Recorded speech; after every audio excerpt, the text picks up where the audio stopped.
아침을 거르고 그냥 달콤한 음료, 커피로 버티는 날이 많은 사람인지, 나는 점심을 급하게 먹고 바로 앉는지, 저녁을 늦게 먹고 바로 눕는지, 운동은 거의 하지 않고 하루 대부분을 앉아서 일을 하고 보내는지.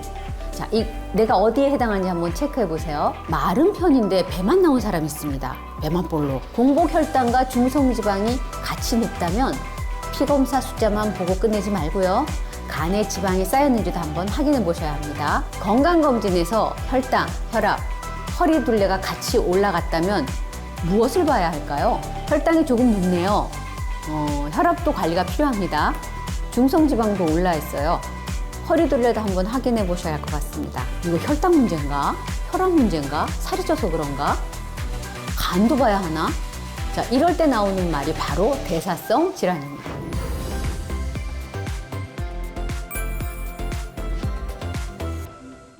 건강검진 결과지를 받아보니 혈압, 혈당, 중성지방이 한꺼번에 다 나왔나요? 자, 이게 따로따로 문제인 줄 아셨죠? 자, 모두 연결이 쫙 되어 있습니다. 오늘 그 이유를 한번 여러분에게 풀어드릴게요. 여러분 안녕하세요. 회복연구소 앤 회복디자이너 안나입니다. 혹시 아직 구독 안 하고 계신 분 계세요? 좋아요 꾹 한번 누르시고요. 구독 꾹 한번 눌러주세요. 이게 저에게는요, 십전대보탕 10첩보다 더 센 보약입니다. 여러분께서 눌러주신 그 손가락 한 번에 제가 굉장한 힘을 받고요. 다음 주 더 좋은 정보로 제가 달려오겠습니다. 오늘도 저의 진정성을 다해서 말씀드리겠습니다.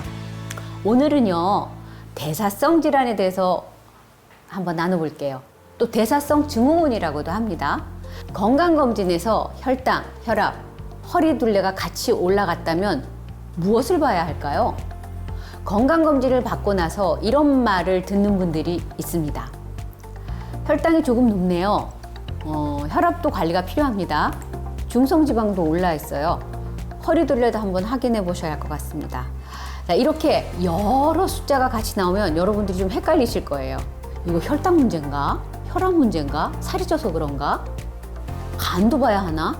자, 이럴 때 나오는 말이 바로 대사성 질환입니다. 대사라는 말이 그렇게 어려운 말이 아니에요. 말은 어렵게 들리는 것 같아요. 대사. 뜻은 간단합니다.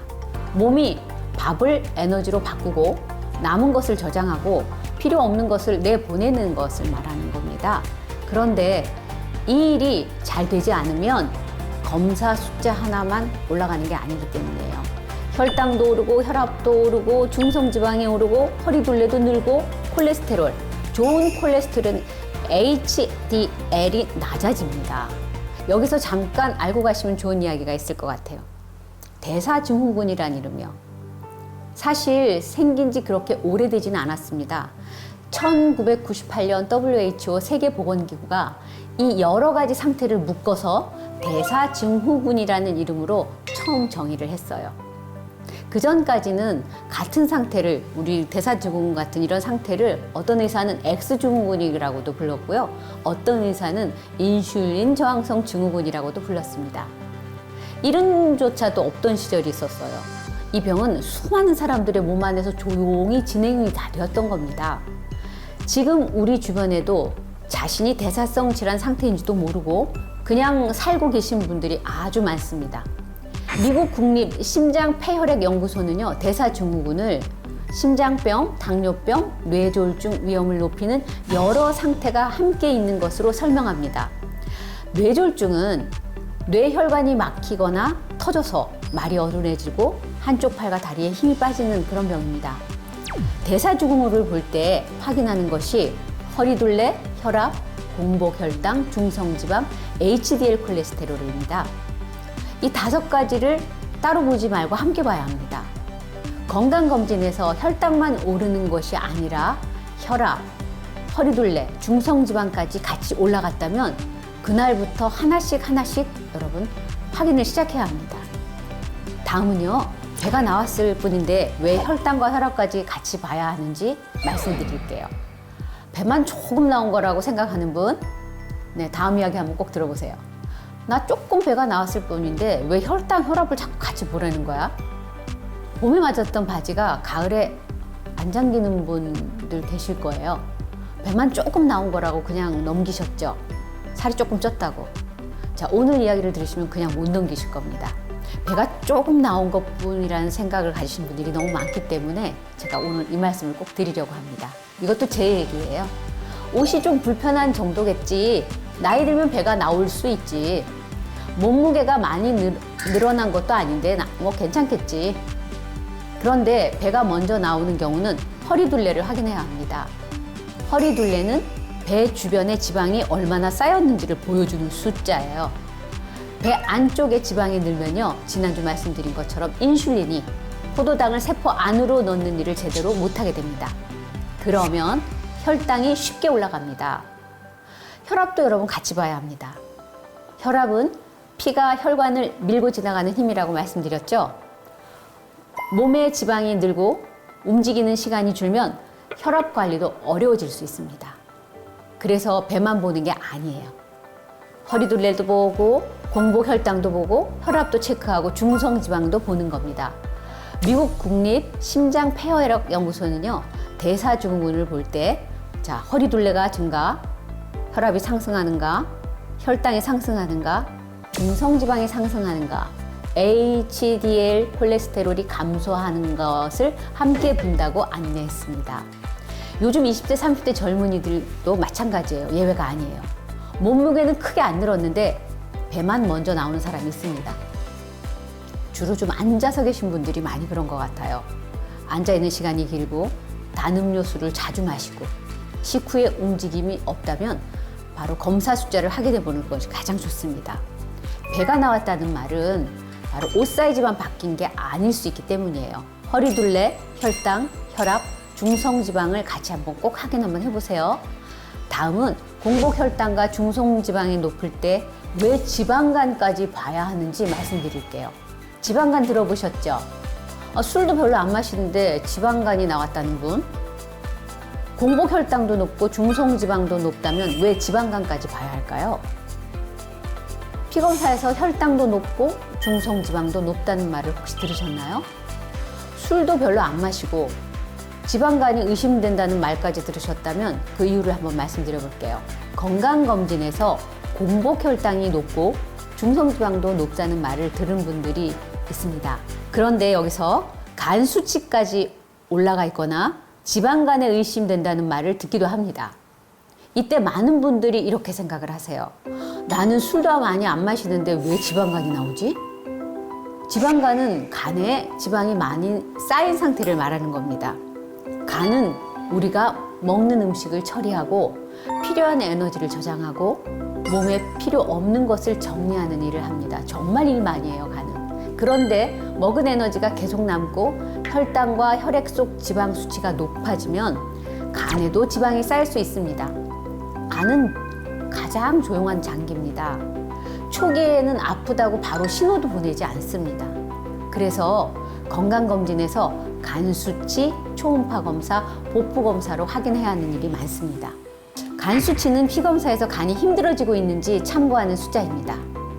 미국 국립당뇨병 소화기 신장질환연구소 NIDDK는요, 지방간이 과체중과 비만, 인슐린 저항성, 제2형 당뇨병, 혈액 속 지방 수치 이상은요, 대사증후군과 관련될 수 있다고 안내합니다. 공복혈당이 높고 제가 말씀드렸죠, 100 이상이면 공복혈당이 높은 겁니다. 중성지방이 높고 허리둘레가 늘고 있다면 간도 함께 확인하는 것이 좋습니다. 아니, 확인하셔야 됩니다. 자, 술을 많이 마시지 않아도 달콤한 음료나 야식, 오래 앉아있는 시간, 이런 체중 증가가 반복되면 간 수치는 당연히 올라갈 수밖에 없습니다. 공복혈당과 중성지방이 같이 높다면 피검사 숫자만 보고 끝내지 말고요, 간에 지방이 쌓였는지도 한번 확인해 보셔야 합니다. 자, 다음은 마른 편인데 배만 나온 사람이 있습니다. 배만 볼록. 대사성 질환을 봐야 하는지 한번 말씀을 드릴게요. 이분도 말랐는데 무슨 걱정이냐고 하시는 분들, 다음 얘기 한번 들어보세요. 자, 마른 편인데 배만 나온 사람도 대사성 질환을 봐야 할까요? 몸무게는 별로 안 나가요. 근데 배만 자꾸 볼록볼록 나와요, 하는 분들. 주변에서는 에이 무슨 걱정이야 날씬한데 뭐 배 좀 나왔다고 막 이렇게들 말씀하세요. 근데 그 생각을 여러분 바꾸셔야 합니다. 겉으로 보면 마른 편인데 배만 나온 사람들이 생각보다 많습니다. 주변에서는 이렇게 말들 하죠. 아니 무슨 걱정이야 몸무게가 안 나가잖아. 그런데 몸무게만 보고 안심하면 안 됩니다. 체중계 숫자는 괜찮아도 허리 둘레가 늘고 공복 혈당이 올라가고 중성지방이 높고 간 수치가 올라갈 수 있기 때문입니다. NHLBI는 대사증후군을 볼 때 허리 둘레, 혈압, 공복 혈당, 중성지방, HDL 콜레스테롤을 함께 본다고 말씀드렸죠. 체중계 숫자가 정상이어도 이 5가지 숫자가 달라지고 있다면 몸 안에서는 이미 변화가 시작된 거예요. 특히 이런 생활을 하고 있다면 한번 확인해 보세요. 아침을 거르고 그냥 달콤한 음료, 커피로 버티는 날이 많은 사람인지, 나는 점심을 급하게 먹고 바로 앉는지, 저녁을 늦게 먹고 바로 눕는지, 운동은 거의 하지 않고 하루 대부분을 앉아서 일을 하고 보내는지. 자, 내가 어디에 해당하는지 한번 체크해 보세요. 자, 20, 30대 여러분들, 몸무게가 많이 나가지 않아도 배 주변과 지방과 혈당, 중성지방, 간 수치는 올라갈 수 있습니다. 젊다고 예외가 절대 아니에요. 중년 이후에는 당연히 근육이 줄고 활동량이 줄면서 배 주변에 지방이 더 쉽게 늘 수가 있어요. 마른 편이라고 배가 먼저 나오고 건강검진 숫자가 달라졌다면 대사성 질환을 확인해야 합니다. 체중계만 보지 마세요. 자, 허리둘레와 피검사 숫자를 꼭 함께 보세요. 다음은 대사성 질환을 막고 싶다면 오늘 밥상에서 무엇부터 바꿔야 하는지 말씀드릴게요. 자, 쉽습니다. 오늘 바로 하실 수 있습니다. 대사성 질환을 막고 싶다면 오늘 밥상에서 무엇부터 바꿔야 할까요? 운동복부터 사셨나요? 식단표를 짜다가 포기하셨나요? 네, 오늘은 그렇게 어렵게 시작하지 않으셔도 돼요.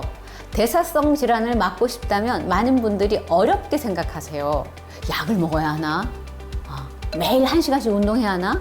아예 밥을 끓여야 하나? 아니요. 시작은 그렇게 어렵게 잡지 않아도 됩니다.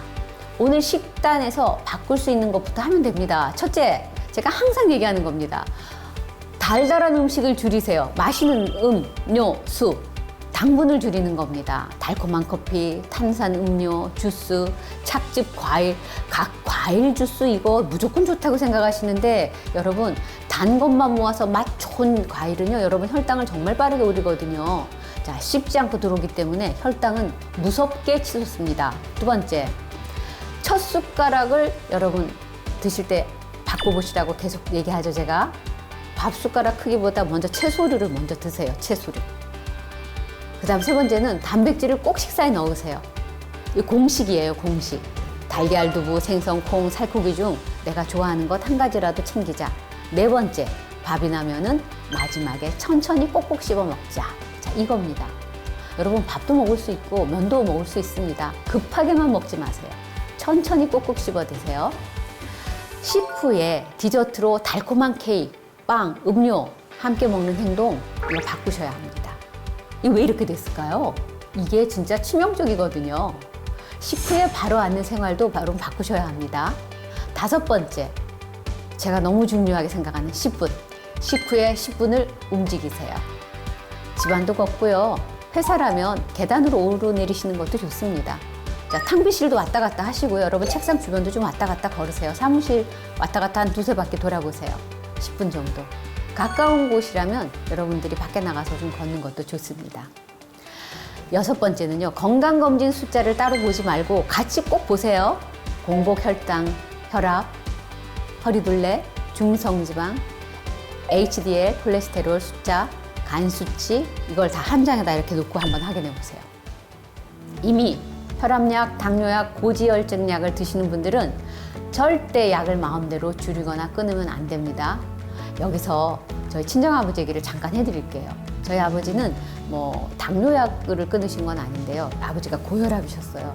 그런데 저희 친정아버지가 8년 전에 어느 날 아침에 일요일 날 전날 저랑 통화하실 때 머리가 너무 아프다, 두통이 너무 심하다. 그래서 아버지 병원을 가셔야죠. 제가 이랬어요. 그랬더니 병원을 내일 가야지. 내일은 주일이니까 성당 갔다 와서 내가 갈게. 이렇게 말씀하셨거든요. 그런데 일요일 날 제가 전화를 받았습니다. 아버지가 쓰러지셨다는 거예요. 그래서 제가 급하게 병원을 갔는데 아버지가 쓰러지고 20분 만에 사망하셨어요. 돌아가셨어요. 이유는 알고 보니까 저희 아버지가 고혈압 약을 드셨는데 약을 아버지 임의대로 끊으신 거예요.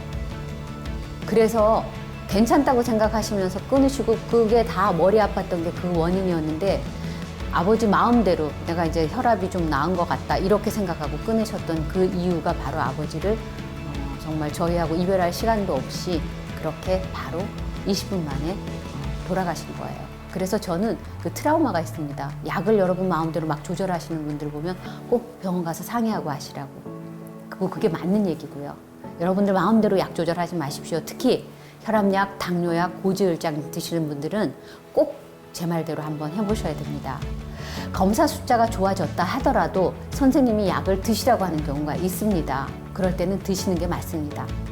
대사성 질환 관리는요, 어려운 식단표에서 시작되는 게 아니고 여러분들이 오늘 먹는 음식, 첫 숟가락, 음료, 식후 10분, 건강검진 숫자 이런 것들에서 시작되는 겁니다. 이번 주 대사성 질환이 무엇인지, 배가 왜 나오는지, 왜 혈당과 혈압까지 봐야 하는지, 술도 안 마시는데 왜 지방간이 생기는지, 마른 사람인데 배가 나온 사람, 마른 비만, 오늘 밥상에서 무엇부터 바꿔야 하는지 함께 봤습니다. 여러분, 대사성 질환은 절대 숫자의 문제가 아닙니다. 혈당, 혈압, 허리둘레, 중성지방, 간수치 이 모든 숫자를 같이 봐야 하는 몸의 신호라고 여러분들이 보셔야 합니다. 자, 신호가 빨간불일 땐 여러분 무조건 쓰시죠? 이건 다 신호가 빨갛게 온 거예요. 한번 서서 확인 한번 해보세요. 검진 결과지를 서랍 안에 두지 마십시오. 저는 제 건강검진표가 항상 식탁에 있어요. 그래서 수시로 봅니다. 그리고 저를 체크합니다. 자, 오늘도 혹시 여러분 넣어두셨다면, 가지고 계시다면 꺼내서 5가지 제가 말씀드린 걸 한번 체크해 보세요. 다음 주에는 비만, 혈당, 당뇨, 대사성 질환이 일부 암과 연결되는 위험한 상태라는 걸 여러분들 모르고 계실 것 같아서 제가 연결드려서 말씀드릴게요. 암 이야기라고 하면 겁부터 나죠. 저는 암을 겪었던 사람이거든요. 겁주려는 거 아니고 여러분들이 미리 알면 예방할 수 있습니다. 우리가 질병에 노출되는 이유 중 하나는 예전에 저처럼 건강에 대해서 무지했고 알지 못했고 몸이 주는 신호도 계속 무시했고 그냥 그렇게 사나 보다 이렇게 제가 무심히 넘기고 지나온 시간들이 쌓여서 저는 결국 암을 맞았거든요. 결국 대사성 질환을 넘어서 암 수술까지 받는 그런 사람들 중에 바로 제가 있었던 거예요. 저는 여러분들께서 올바른 정보와 몸의 신호를 이해하고 공부해서 알게 되면 얼마든지 건강을 지키고 나빠진 분들이라 하더라도 회복할 수 있다는 말씀을 드리면서 이번 주 대사성 질환, 대사성 증후군에 대한 이야기를 마치겠습니다. 다음 주는 대사성 질환과 상관되는 암에 대해서 알려드리려고 합니다. 꼭 저를 만나러 오세요. 구독과 알람도 여러분 맞추시고요. 눌러주세요. 감사합니다. 화면 아래 여기 보시면 건강한 아침 식사 챌린지 방이 있습니다. 누구나 내일 아침부터 바로 시작할 수 있는 아주 멋진 방이 있어요. 한번 들어와 보세요. 그리고 저는 누구라도 환영합니다. 웰리스한 삶이 궁금하신 분들은 카페로 한번 와보세요. 건강정보부터 삶을 바꾸는 이야기까지 함께 나누는 공간이 있습니다. 다음 주 더 좋은 정보로 여러분을 찾아뵙도록 하겠습니다. 여러분, 오늘 하루도 회복하는 하루가 되시기를 바랍니다. 저는 회복연구소 N 회복디자이너 안나였습니다. 감사합니다. 안녕히 계세요.